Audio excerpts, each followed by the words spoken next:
हमारे चैनल कामनी वाजपेयी की कहानियाँ में आपका बहुत बहुत स्वागत है। आइए सुनते हैं कहानी सहारा। संजना अपने माँ बाप की इकलौती थी, इसलिए वो दोनों की लाडली बेटी थी। संजना जब 10 बरस की हुई तो उसकी माँ को कैंसर हो गया और वह यह दुनिया छोड़कर चली गई। इसके बाद उसके पापा का एक्सीडेंट हो गया और वह भी चल बसे। अब संजना अपने ताऊ और ताई के पास ही रहती थी। ताई उससे अच्छा व्यवहार नहीं करती थी, सदा ही उसे किसी न किसी काम में लगाए रहती और अपनी बेटियों के पुराने कपड़े ही उसे पहनने को देती। जब वह कॉलेज की पढ़ाई कर रही थी तभी राजू को उससे प्यार हो गया, जो उम्र में उससे करीबन 10 साल बड़ा था। साधारण नाक नक्श और सांवली संजना में पता नहीं राजीव को क्या भा गया कि उन्होंने संजना के सामने शादी का प्रस्ताव रख दिया। संजना ने भी इस शादी को सहर्षी स्वीकृति दे दी। उसने अपने हालातों के बारे में उसे बताते हुए कहा कि वह चाहती है कि वो चाचा जी से स्वयं शादी के बारे में जाकर बात करें। राजीव इसके लिए तैयार था।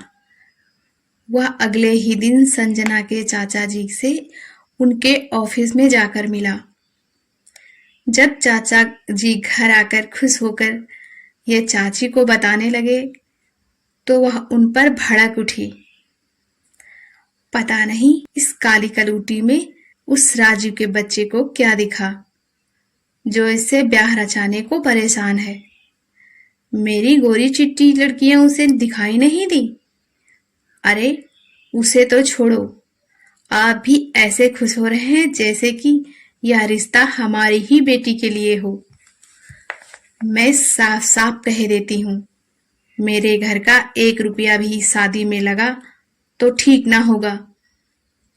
चाचा जी चाची के आगे कभी बोलने की हिम्मत नहीं कर पाते थे, अतः इस बार भी वो चुप ही रहे। वह चुपचाप खून का घूंट पीकर अपने कमरे में चले गए। संजना अगले दिन जब राजीव से मिली तो उसका चेहरा उदास था। राजीव के पूछने पर उसने सारी बात सच सच बता दी। अरे संजना, तुम बेकार में परेशान होती हो। हमारी शादी में किसी खर्चे खराबे की कोई जरूरत नहीं। बस मेरी तरफ से शादी में मैं ही तो हूं। हाँ संजना, आज तक मैंने तुमसे अपने बारे में कुछ नहीं बताया और ना ही तुमने पूछा, पर आज मैं तुम्हें सच बता दूं कि मैं एक अनाथ हूं। अगर तुम मुझ अनाथ के साथ अपना जीवन गुजारना चाहो तो मैं अपने आप को भाग्यशाली मानूंगा। और हाँ, अपने चाचा जी से कह देना, उन्हें तुम्हारी शादी के लिए परेशान होने की जरूरत नहीं। मैं बहुत साधारण तरीके से मंदिर में ब्याह करना चाहता हूं तुमसे। मुझे बस उनका आशीर्वाद ही चाहिए और कुछ नहीं। यह कहते हुए उसने संजना को सीने से लगा लिया। अगले ही दिन दोनों की शादी एक मंदिर में सादगी से हो गई। दोनों अपनी जिंदगी में खुश थे। इसी तरह दिन बीतते गए और संजना एक प्यारी सी बेटी की मां भी बन गई। जब जिंदगी खुशहाल हो सब अपने हो जाते हैं। वही चाची जिसे संजना कभी फूटी आंख नहीं भाई, वही जब कभी घर मिलने आती तो ऐसा लगता कि वो संजना को अपनी सगी बेटियों से भी ज्यादा प्यार करती हैं। मिलते ही गले लगा लेती और ढेरों आशीष दे डालती। चाची जी की बड़ी बेटी की भी शादी हो चुकी थी, पर उन्हें इसी बात का मलाल रहता कि उनकी रूप सुंदरी बेटी को संजना जैसा घरवर नहीं मिल पाया। संजना, आज शाम को ऑफिस से आने के बाद हम तीनों बाहर घूमने चलेंगे। तुम तैयार रहना, राजीव ने ऑफिस के लिए तैयार होते हुए कहा। यह सुन उसकी 5 साल की बेटी श्रेया का चेहरा खिल उठा। सच्ची पापा? राजीव ने उसके गाल पर किस करते हुए कहा। एकदम मुच्छी बेटे। आज श्रेया पूरा दिन बहुत खुश थी। वह बार बार आकर संजना से कहती, मम्मा मुझे जल्दी तैयार कर दो और आप भी जल्दी से तैयार हो जाओ, पापा आते ही होंगे। वह बार बार अपनी बेटी को बोलती, बेटा पहले पापा को आने तो दो। संजना ने सोचा, लाओ अलमारी से श्रेया के कपड़े निकाल लूं। तभी उसका फोन बज उठा। उसने देखा तो वह फोन उसकी चाची का था। वह उनके साथ बातों में लग गई। उसके फोन पर बार बार किसी अजनबी का फोन आ रहा था। उसने फोन उठाया तो पता चला कि वह फोन एक पुलिस वाले का है। उसने जो ही बताया कि राजीव का एक्सीडेंट हो गया है और वह हॉस्पिटल में है। यह सुन संजना के होश उड़ गए। उसके हाथों से फोन गिरते गिरते बचा। उसने खुद को संभाला और पड़ोस में जाकर श्रेया को उनके घर छोड़ा, क्योंकि वह वहां श्रेया को नहीं ले जाना चाहती थी। उनके पड़ोसी तिवारी जी को जब एक्सीडेंट की बात पता चली तो उन्होंने तुरंत अपनी गाड़ी निकाली और संजना को लेकर हॉस्पिटल के लिए निकल गए।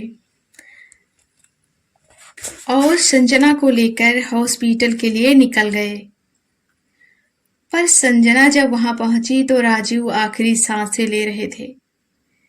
थोड़ी ही देर में सब कुछ खत्म हो गया। संजना के लिए ये सब आसान नहीं था। 5 साल की उसकी नन्ही सी बेटी थी।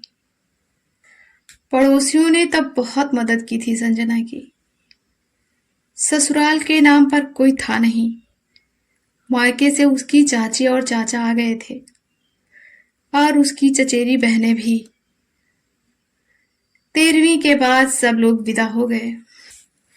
बस चाची ही रुकी हुई थी।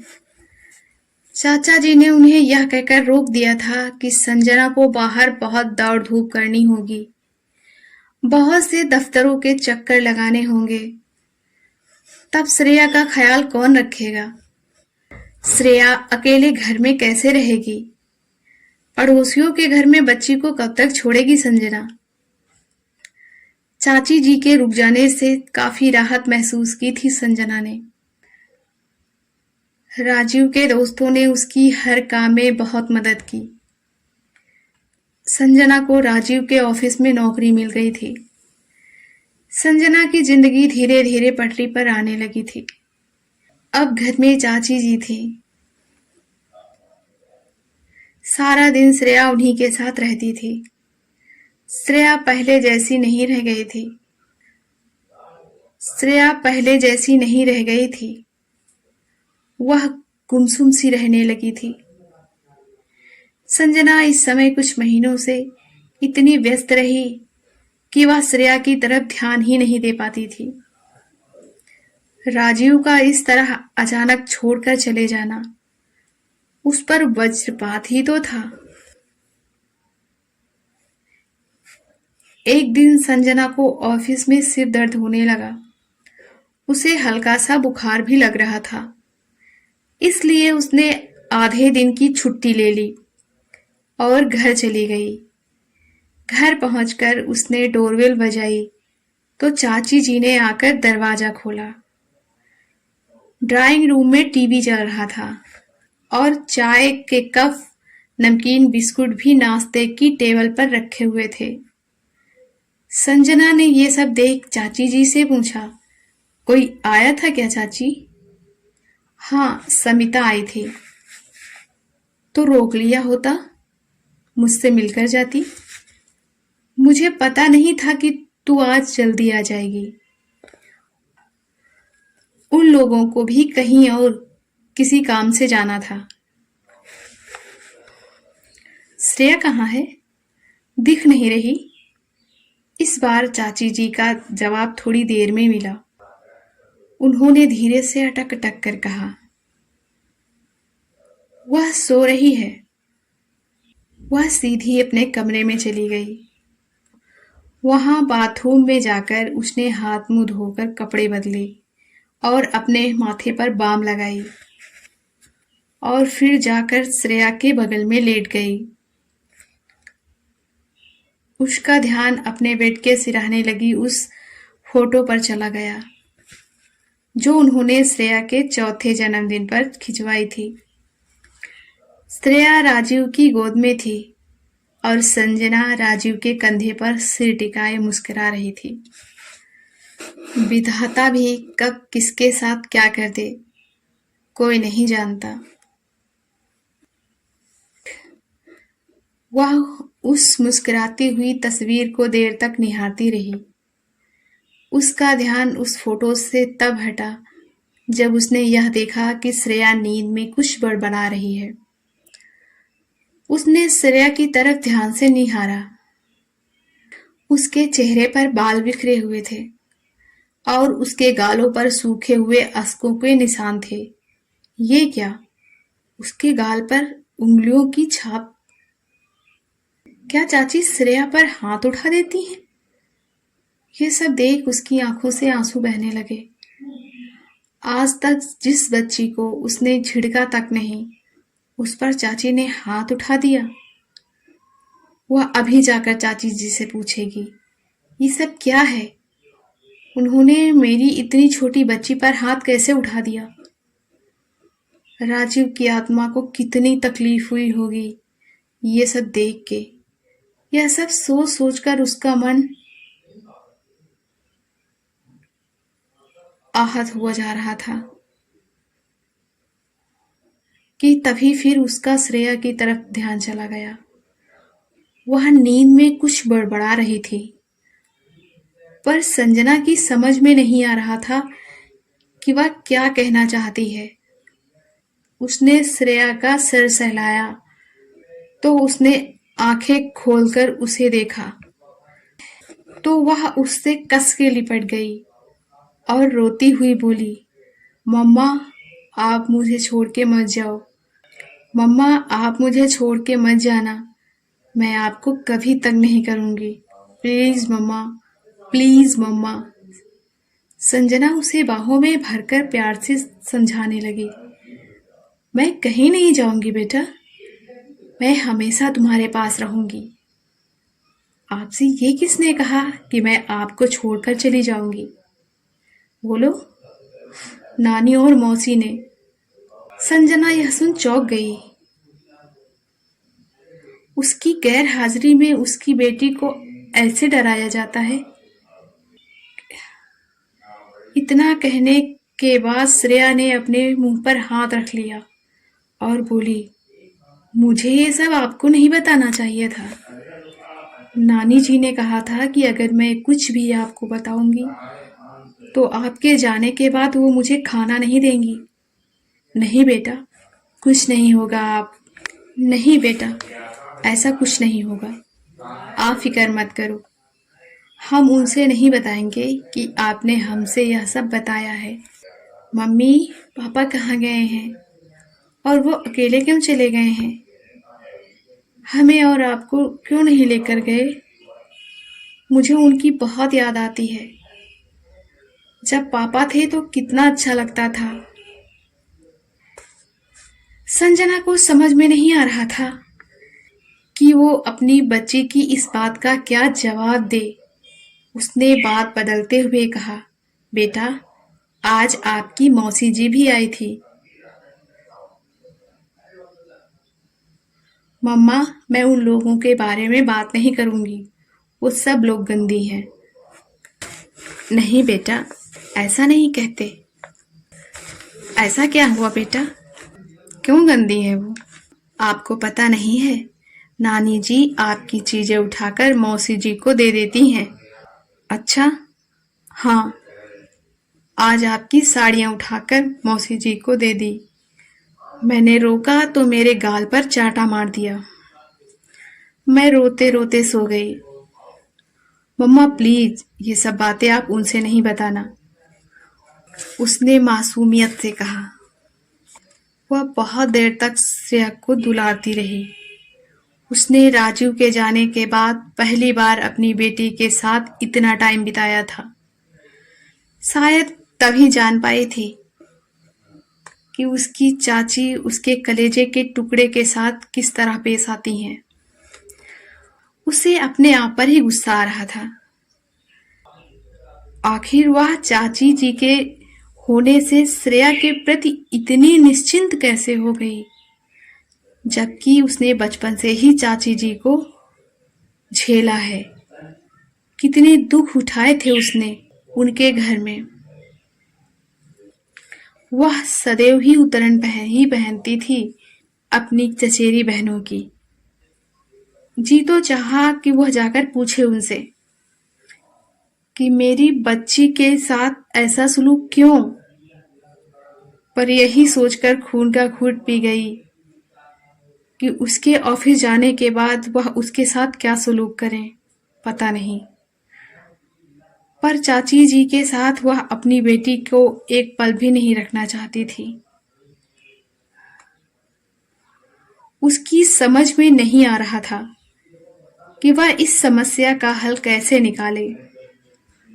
यह सब सोचते उसके सिर का दर्द और बढ़ गया। उसने सर दर्द की दवा ली, थोड़ी देर लेटी रही। बाद में फिर उसे दर्द से राहत मिली तो उसने सोचा कि वह श्रेया को लेकर कहीं आज बाहर घुमा लाए। उसने कपड़े निकालने के लिए अलमारी खोली तो उससे श्रेया की बात याद आ गई कि नानी ने उसकी साड़ियां मौसी को दे दी हैं। तो उसने सरसरी निगाह से अलमारी को देखा। उसकी 2 साड़ियां गायब थी। एक तो राजू करवा चौथ पर लाए थे उसके लिए, सुर्ख लाल, दूसरे हरे रंग की थी जो वो अब की सावन में उसके लिए लेकर आए थे। दोनों ही साड़ियां उसके लिए बहुत खास थी। वह पहने या ना पहने, पर वह राजीव की हर याद को संभाल कर रखना चाहती थी। वह तुरंत चाची के पास पहुंची और बोली, चाची मेरी अलमारी में लाल और हरे रंग की 2 साड़ियां मिल नहीं रही, क्या आप खोजने में मेरी मदद कर दोगी? अरे अरे संजना, वो साड़ियां तो मैंने समिता को दे दी। वैसे भी अब तुम इतने चटक रंग की कहाँ पहनोगी? संजना उनकी बात सुन अवाक रह गई। ये बात उसे अपने दिल में किसी घूसे सी लगी। अगले ही पल वह सख्ती से बोली, मेरी कोई भी चीज मैं पहनूं या ना पहनूं, आप मुझसे पूछे बिना किसी को उठाकर कैसे दे सकती हैं? आप नहीं जानती, वो साड़ियां राजीव की मेरे लिए आखिरी साड़ियां थीं। आखिरी शब्द बोलते बोलते उसकी रुलाई फूट पड़ी और वह चुपचाप वहां से चली गई। अगले दिन जब वह ऑफिस गई तो वहां उसका मन नहीं लग रहा था। उसे श्रेया की फिक्र हो रही थी। वह यही सोच रही थी कि क्या किया जाए। श्रेया को हॉस्टल भेज दे। तभी प्यून ने आकर बताया, कुछ लोग आपसे मिलने आए हैं। संजना ने देखा, करीब 50 साल के प्रौढ़ व्यक्ति जिसकी शक्ल राजीव से काफी मेल खाती थी। उसके साथ एक महिला भी थी जिसकी उम्र करीब 40 के आसपास होगी और उसने सफेद रंग की साड़ी पहन रखी थी। संजना ने दोनों हाथ जोड़कर उनका अभिवादन किया और बोली, कहिए आप मुझसे क्यों मिलना चाहते थे? वो संजना की बातें सुन थोड़ी देर मौन रहे, मानो मन ही मन सोच रहे हों कि वह अपना परिचय कैसे दें। फिर थोड़ी देर बाद उन्होंने अपना मौन तोड़ा और बोले, शायद आपको राजू ने ये कभी ना बताया हो कि उसका विवाह हो चुका है और एक बेटे का बाप है वह। यह सुनते ही संजना को जोरदार करंट का झटका लगा, मानो आकाश से बिजली टूटकर उसके ऊपर आ गिरी हो। पता नहीं ईश्वर उसके ऊपर एक के बाद एक गाज क्यों गिरा रहे हैं। वह यह आघात सहने के लिए खुद को किसी तरह तैयार करने की कोशिश कर रहे थे। संजना के सामने उस ग्रामीण आदमी ने राजीव को अपना छोटा भाई बताया। इस बात में तो संजना को कोई शक नहीं था कि वे सच बोल रहे थे। उन्होंने बगल में बैठी गोरी चिट्टी उस महिला को राजीव की पत्नी बताया। उसकी शादी के फोटो भी दिखाए, जो किसी भी तरह से नकली नहीं लग रहे थे। राजीव ने कभी भी अपने बीते हुए कल की भनक भी नहीं लगने दी थी संजना को। उन्होंने तो खुद को अनाथ ही बताया था। उसकी समझ में नहीं आ रहा था कि वह क्या करे। उसने आंखों से बह रहे आंसुओं को पोंछा और फिर बोली, क्या चाहते हैं आप मुझसे? राजीव के बड़े भाई बड़ी विनम्रता से बोले, हम 4 भाई हैं। हमारे चारों भाइयों में राजीव सबसे छोटा था। जब वह इंटर पास हुआ तो माँ बाबूजी ने जबरन उसकी शादी करवा दी। शादी के 1 साल बाद वह एक बेटे का बाप भी बन गया। वह आगे पढ़ाई करना चाहता था। वह सबसे लड़ झगड़ कर अपने हिस्से की जमीन बेचकर शहर चला आया। यहाँ आगे की पढ़ाई कर नौकरी करने लगा।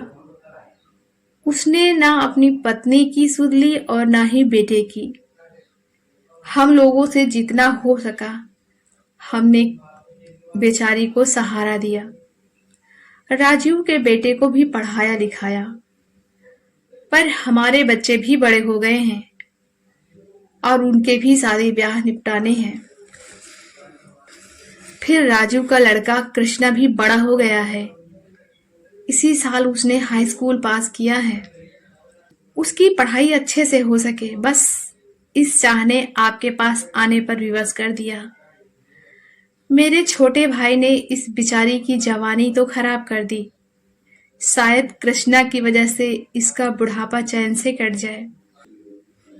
अगर आप कृष्णा की पढ़ाई का खर्च उठा लेंगी तो आपकी बड़ी मेहरबानी होगी। ठीक है, मैं कृष्णा की पढ़ाई का पूरा जिम्मा लेती हूँ। वह पढ़ाई कहाँ से रहकर करेगा? जी, गांव के 3-4 लड़कों ने मिलकर कमरा किराए पर ले रखा है, उन्हीं के साथ रहेगा। अभी आप लोग कहाँ रुके हैं? संजना ने पूछा। इस बार जवाब कृष्णा की माँ ने दिया। इसी शहर में मेरी छोटी बहन रहती है, उसके घर ठहरने का सोचा है। सुबह को हम और भैया गांव निकल जाएंगे और कृष्णा उन्हीं लड़कों के पास रहने लगेगा। संजना कुछ देर चुपचाप कुछ सोचती रही, फिर बोली, दीदी आप कृष्णा को फोन कर यहीं बुला लो, वह यहीं आ जाए। तब तक मैं सर से जाकर छुट्टी के लिए बोलती हूँ। बाकी सारी बातें हम लोग घर पर बैठकर करेंगे। कृष्णा को देखा तो संजना को ऐसा लगा जैसे उसके सामने राजीव भी आकर खड़े हो गए हों। बिल्कुल वही नाक नक्श, वही चेहरा। जब संजना सबके साथ घर पहुंची तो सब अपरिचितों को देखकर चाची ने संजना से पूछा, संजना, ये लोग कौन हैं? वह कृष्णा और उनके ताऊजी को बड़े ध्यान से देख रही थी। चाची जी, ये राजीव के बड़े भाई और ये उनकी पत्नी और ये कृष्णा उनका बेटा, यानी मेरा बेटा। पर संजना, राजू ने तो कभी नहीं बताया कि उसके एक और पत्नी भी है। नहीं चाची, उन्होंने सब बताया था मुझे। दीदी को मैंने ही यहाँ बुलाया है। अब ये और कृष्णा हमारे साथ ही रहेंगे। मैं ऑफिस चली जाऊंगी तो दीदी श्रेया के साथ रहेंगी। चाची जी यह सब सुन विस्मित थी, क्योंकि पिछले 6 महीने से वो इस घर की मालकिन बनी हुई थी। उनके लिए ये घर छोड़ना किसी सदमे से कम नहीं था। अरे हाँ, मैं तो भूल ही गई थी आपको ये बताना। कल मेरे ऑफिस में चाचा जी का फोन आया था। मुझसे कह रहे थे, बेटा चाची के बिना हर काम में बड़ी असुविधा होती है, इसलिए मैंने फोन कर कह दिया है कि कल आपको आकर ले जाएं। मैं अब ठीक हूँ, इसलिए वो कल आ रहे हैं। आप अपनी पैकिंग कर लेना। सब लोग संजना को ही देख रहे थे कि कैसे इतनी जल्दी उसने कृष्णा और उसकी माँ को अपना लिया। राजीव के बड़े भाई तो यह सब देख गदगद हो उठे। कृष्णा और उसकी माँ के प्रति संजना इतना अपनत्व दिखाएगी, उन्हें यह उम्मीद बिल्कुल नहीं थी। सबको ड्राइंग रूम में बैठा संजना किचन की तरफ जाने लगी तो कृष्णा की माँ भी उसके साथ चल दी। संजना, तुम मुझे बता दो सब सामान कहाँ रखा है, चाय मैं बनाती हूँ। चाय का बर्तन संजना के हाथ से लेती हुई कृष्णा की माँ ने कहा और गैस पर चाय का पानी चढ़ा दिया।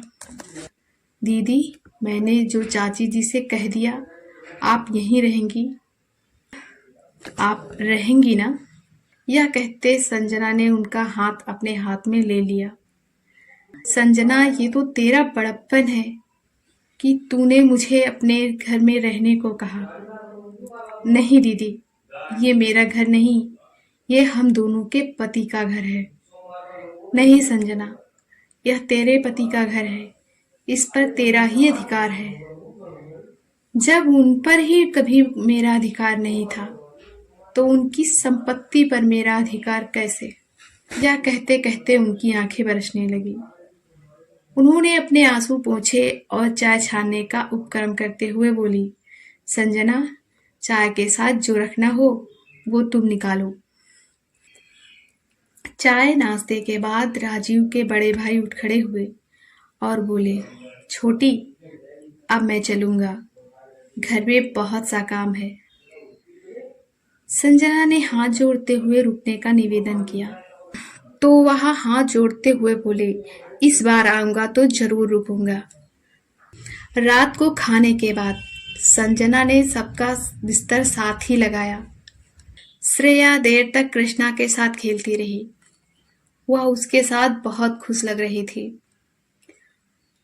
उसे खुश देख संजना को भी बहुत अच्छा लगा।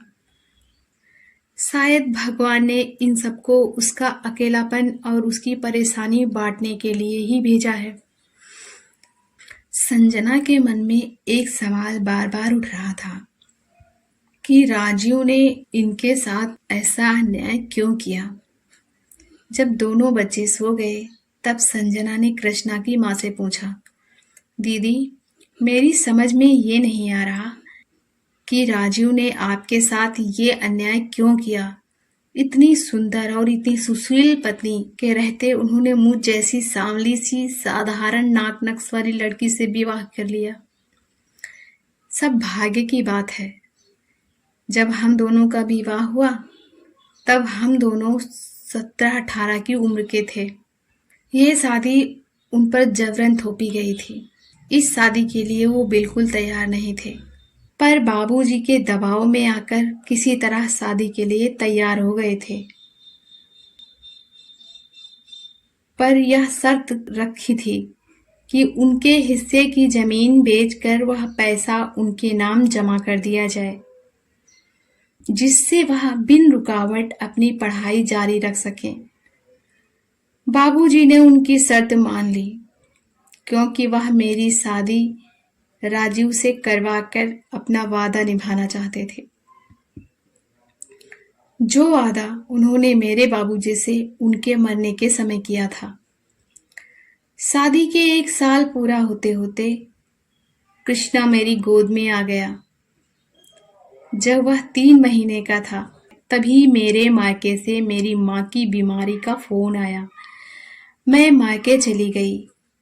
इस बीच इनसे और बाबूजी से मुझको लेकर कुछ कहा-सुनी हो गई। उन्होंने साफ-साफ कह दिया कि उसे आपने मेरे मत्थे जबरदस्ती मढ़ दिया है, इसलिए उसे आप ही रखें। मैं इस शादी को जीवन भर ना ढो सकूंगा। झगड़ा बहुत बढ़ गया और बाबूजी ने उन पर हाथ उठा दिया। उसी रात वो मुझसे और कृष्णा से नाता तोड़कर चले आए और फिर पलटकर कभी नहीं देखा, या कहते कहते उनकी आंखें छलक आईं। आपने कोशिश नहीं की उन्हें वापस अपनी जिंदगी में लाने की? मैंने उन्हें अपने आप से जबरदस्ती बांधने की कोशिश नहीं की। अगर उनकी खुशी मुझसे दूर जाने में है तो यही सही। यही सोचकर मैंने अपने आप को समझा लिया था। मायके में बाबूजी पहले ही छोड़कर जा चुके थे। माँ भी ना रही, सो वहां भाई भाभी के बीच में बसर आसान ना थी। सास ससुर और जेठ जेठानी की शरण लेनी पड़ी। जिसका पति यूं से छोड़कर चला जाए, ससुराल में उसकी जिंदगी दूभर हो जाती है। बाबूजी का पौरुख भी थक चुका था। घर की लगाम अब जेठ जेठानी के हाथ में थी। माँ पूरा दिन कृष्णा को संभालती और मैं घर का सारा काम। घर की रसोई से लेकर जानवरों के चारे पानी तक की सारी व्यवस्था मेरे ही जिम्मे थी। मन में एक आस लगी थी कि कभी न कभी उन्हें मेरी याद आएगी, पर फिर पता चला कि उन्होंने दूसरी शादी कर ली है, तो यह आस भी टूट गई। सबने कहा कि मैं उन पर केस कर दूं, पर इस बात के लिए मेरा मन तैयार नहीं हुआ। सोचती थी कृष्णा के सहारे सारी उम्र काट लूंगी, उनकी खुशहाल जिंदगी में विष घोल लेना चाहूंगी। धीरे धीरे समय बीतता जा रहा था और कृष्णा बराबर अपने पापा के बारे में पूछता रहता। मैं हरदम उसे यही बताती कि वो विदेश गए हैं, उन्हें जल्दी छुट्टी ना मिलेगी। फिर एक दिन पता चला कि वो इस दुनिया में ही नहीं रहे। अब कृष्णा की पढ़ाई का खर्चा जेठ जी भी उठाने में असमर्थ हैं। इसलिए बेटे के उज्जवल भविष्य के लिए मुझे तेरे पास आना पड़ा। अगर मैं पढ़ी लिखी होती तो कहीं नौकरी कर लेती, पर मैं 8वीं के आगे पढ़ नहीं पाई थी। संजना ने कृष्णा की माँ का हाथ अपने हाथ में लेते हुए कहा, दीदी, अगर मुझे मालूम होता कि राजीव शादीशुदा है तो मैं कभी शादी के लिए उनसे तैयार ना होती। नहीं संजना, तू ना होती तो कोई और होता। वह मुझ अनपढ़ के साथ अपनी जिंदगी थोड़ी ही बिताते। दीदी, हम दोनों के साथ जो हुआ सो हुआ, पर हम दोनों अब एक दूसरे का सहारा बनेंगी।